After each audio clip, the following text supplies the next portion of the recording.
বুয়েটে পড়ার স্বপ্ন, তাই না? এটা তো প্রায় সব ইঞ্জিনিয়ারিং অ্যাসপিরেন্টেরই থাকে। কিন্তু আসল কথাটা হলো এই স্বপ্নের পথে হাঁটা শুরু করতে হবে ঠিক কোথা থেকে, মানে ফার্স্ট স্টেপটা কি? চারিদিকে এত পরামর্শ, এত কথা, আসল রাস্তা কোনটা? চলুন আজকে আমরা এই সোর্স মেটেরিয়ালটা ঘেঁটে ঠিক এই প্রশ্নেরই উত্তর খোঁজার চেষ্টা করি। তো প্রশ্নটা একদম সোজা, বুয়েট ভর্তি যুদ্ধের আসল প্রথম ধাপ কোনটা?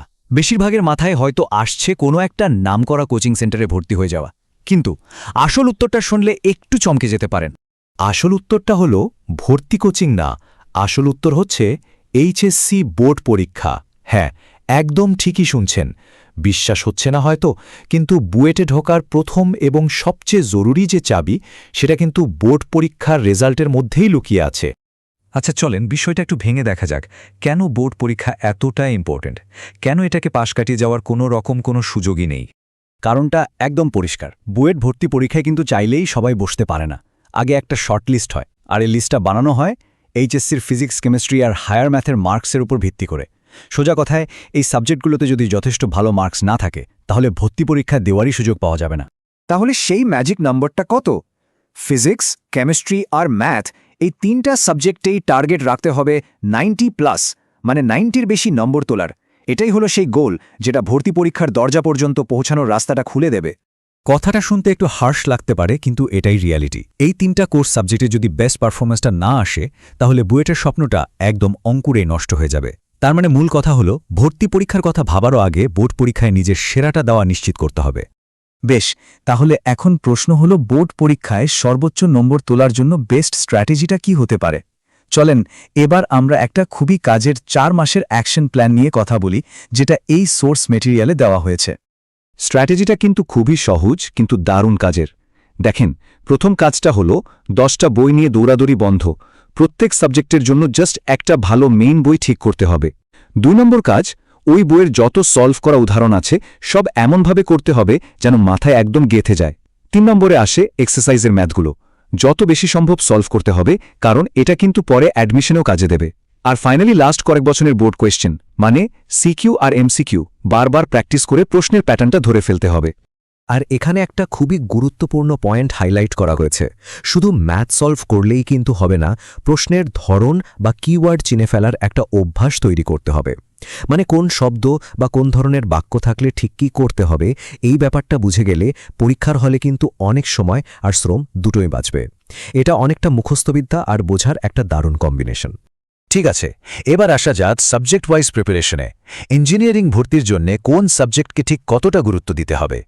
ম্যাথ মানে গণিত, এটাকে বলা যায় প্রিপারেশনের বস। বুয়েটের প্রশ্ন প্রায় পুরোটাই কিন্তু ম্যাথ বেসড, তাই বোর্ড বইয়ের ম্যাথগুলো একেবারে ঝালাই করে নিতে হবে। আর ফিজিক্সকে একটা আলাদা সাবজেক্ট না ভেবে ভাবুন এটা অ্যাপ্লাইড ম্যাথ। এখানেও মূল ফোকাসটা থাকবে উদাহরণের ম্যাথ আর প্রশ্নের প্যাটার্ন বোঝার ওপরেই। এবার আসি কেমিস্ট্রিতে, যেখানেও কিন্তু গাণিতিক সমস্যার গুরুত্ব অনেক। যেমন একটা ভালো টার্গেট হতে পারে রাসায়নিক পরিবর্তন চ্যাপ্টার থেকে 100-র বেশি, আর পরিমাণগত ও পরিবেশ রসায়ন থেকে 50টারও বেশি করে ম্যাথ সলভ করা।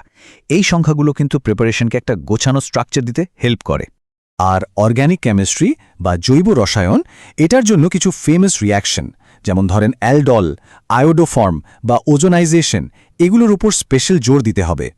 সেই সাথে আইসোম্যারিজম বা সমানুতার কনসেপ্টটা, মানে একই ফর্মুলা কিন্তু আলাদা স্ট্রাকচারের যৌগগুলো চেনার যে কৌশল, সেটা খুব ভালো করে বুঝে নিতে হবে।